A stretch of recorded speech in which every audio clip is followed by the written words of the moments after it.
The job can be dangerous, thrust into the unknown, sometimes with little information to go on, but police officers must react in seconds to a variety of calls each day.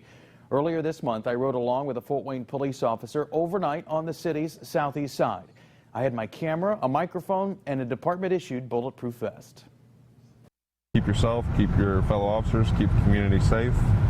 If you did that after 8.5 hours, you did a good job. Meet Fort Wayne police officer Jason Anthony, a 10-year veteran of the department, 9 years working southeast Fort Wayne, 8 years working third shift.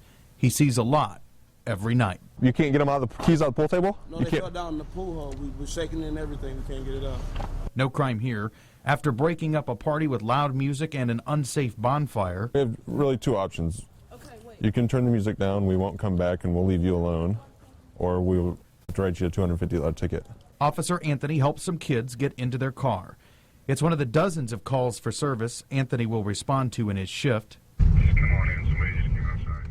In this instance, an earlier disturbance from a Calhoun Street nightclub led to a search for at least one woman who might have been involved. An investigation by officers at the nightclub eventually led a separate group of officers here. Officers wanted to speak with a man in this house where they found the woman outside. It appears that was a disturbance that spilled over from a local nightclub. When they returned home, there was some type of domestic dispute, and she left the house, called the police, and he proceeded to lock her out of the house, and now he won't open the door. She's going to go somewhere else for the night, and we don't have any reason to force entry or anything into the house due to the fact we don't have any criminal charges. The most serious call of the night during our time with Anthony was a 911 call for a reported stabbing. We're going to a disturbance with a party armed with a knife.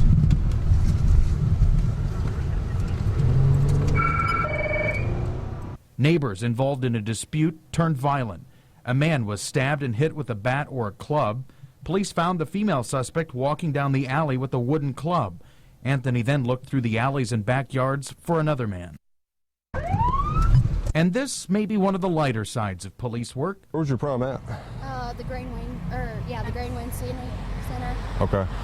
So you're trying to get to Columbia City? Yeah. Despite running a red light, Anthony gave the driver a warning and some directions. With the recent surge in violent crime, something Anthony admits is part of the cycle, he also says the focus on the job remains the same for he and his fellow officers on the street.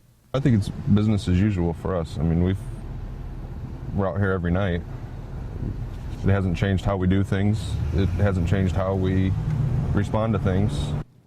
Well, one thing incredibly obvious, whether a traffic stop, an unwanted party, a disturbance, or loud music at a party, backup for every officer was usually just seconds away. Even though we spent just a half a shift with Officer Anthony overnight, the Fort Wayne Police Department responded to nearly 500 calls for service in a 24-hour period that day. Anthony admittedly said our night was a little slow.